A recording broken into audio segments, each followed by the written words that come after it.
What's going on, ladies and gentlemen? It's Brad's Bench, episode number 6, the moment you have all been waiting for. It's long overdue since my last segment with my brother Romney.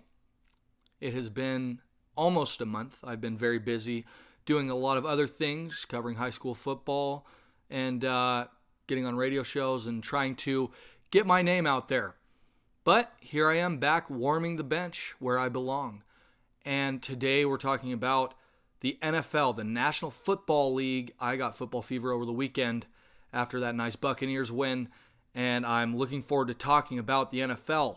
It doesn't seem real that it's here. Today we're going to be talking about the Los Angeles Rams. Oh, they were really, really, really bad this week. They lost 28-0 against the San Francisco 49ers, a team that I thought would lose almost all their games. I think they're going to win 4 at best, and I still might even think that. I don't necessarily think it was the San Francisco 49ers looking terrific, and they look solid on defense, swarming the ball, putting 10 in the box, stopping Gurley from doing absolutely anything. He got 47 yards on like 17 attempts rushing. He was pitiful because he had no passing game to help him out. So the return of football to Los Angeles is not off to the hottest start. I mean, first off, you lose to the Bay Area, which no Angelino appreciates in any sport. You know, the San Jose Sharks, the San Francisco Giants, obviously. It's never good to lose to a Bay team if you're from Los Angeles. And they did just that, and they got spanked. 28-0, a very pitiful game, a very poor game in which I personally expected a lot more of the team. I expected that they would come out energized and able to shut down a team that is not expected to do much. However, they did the exact opposite. I thought their defense was going to be just fantastic. I thought their front seven was going to just shut down Carlos Hyde, but he ended up rushing for 2 touchdowns and just absolutely shredded them. Sean Drawn did well as well.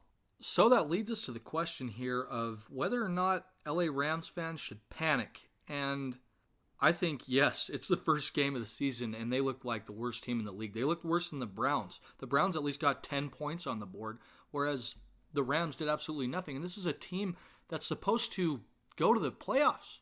They're supposed to contend for a playoff spot. Jeff Fisher even said it himself. He said, no more 7-9s. We're trying to get into the playoffs. Well, Jeff Fisher and the LA Lambs, you've got to do better than that if you're going to get into the playoffs. You've got to be able to put points on the board. You've got to be able to put Todd Gurley in a position where he can run the ball. Every team's just going to stack the whole box against the Rams because they know that Case Keenum is going to do absolutely nothing. He was incompetent. He lacked poise. He lacked the ability to get his team back in the game because they were just throwing screens and horizontal passes. There was no vertical threat for the Los Angeles Rams. They had absolutely nothing. Kenny Britt led the team, 67 yards, 4 receptions. But the team just didn't have any shot of getting back into that game from the get-go because their run game got shut down and they can't pass. They literally cannot pass the ball. So a lot of people have been questioning whether or not the Rams should just bring in Jared Goff. And Jared Goff has struggled in preseason and training camp. There's reports saying that he doesn't really know the playbook yet. He never really even called a play in college. He got everything from the sideline. Goff has some nice tools. He can pass. He's accurate, at least in college. However, I watched Hard Knocks, and the guy didn't know where the sun rose. He didn't know the sun rose in the east and set in the west. And your quarterback has to be smart. I don't know if that's going to translate over to football intelligence. However, that's kind of common sense, and he didn't know. And he went to Berkeley. I know he went to Berkeley for football, but come on, man. So I'm not very excited about Jared Goff, but I think he could do better than Case Keenum, and I guess why not just let him develop? It's rock bottom. It's rock bottom for the Rams right now with their passing.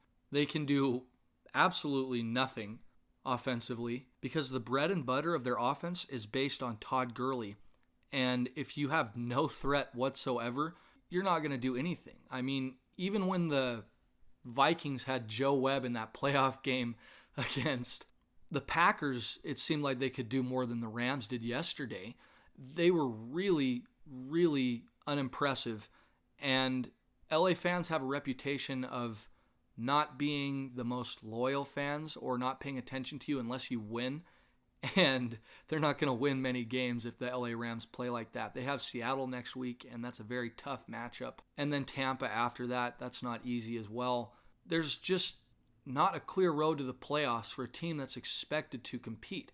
And don't even get me started on the defense. The defense, well, first off, I'm kind of personally upset because the Rams fantasy football team got me 1 point, and I lost by a point in fantasy because of that. I had it in the bag, and they kind of screwed me.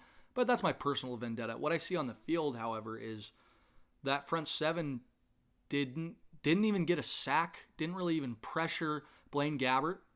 So what's a really good quarterback like Russell Wilson going to do that team if they can't get pressure on a guy like Blaine Gabbert? He's just going to absolutely shred them. He's going to absolutely tear them apart. And the Rams really have issues here. And if they're going to do anything this season, they have to fix these issues. They have to find a way to establish a vertical passing attack, something off of play action, something to get you more than 5 yards a play. And they really didn't show that they had the capacity to do that. A screen pass to Tavon Austin isn't going to work every time. You can't keep on doing it because they tried it about 1 million times in that game, and it went absolutely nowhere. The Niners defense just shut them down. And that's going to be the same case for the Seattle Seahawks. They have to find a way to establish some sort of ability to get a big play because Todd Gurley can't carry it by himself the whole way. The whole time, Todd Gurley is not capable of doing it. I don't think anybody really is. And it's not fair to him. It's not fair to Rams fans. The product needs to be better if the LA Rams are to be successful this season. It just has to be a better product for people to even pay attention to them, for people to care.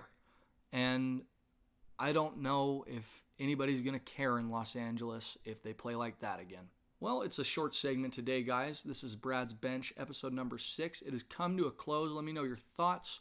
And if you have any ideas on what the Rams should do, maybe hire that drunk guy who ran onto the field, got more yardage than the whole team last night. Comment, like my video, and subscribe even if you feel so inclined. So thanks for listening, guys. This is Bradford Evans, and I'm out.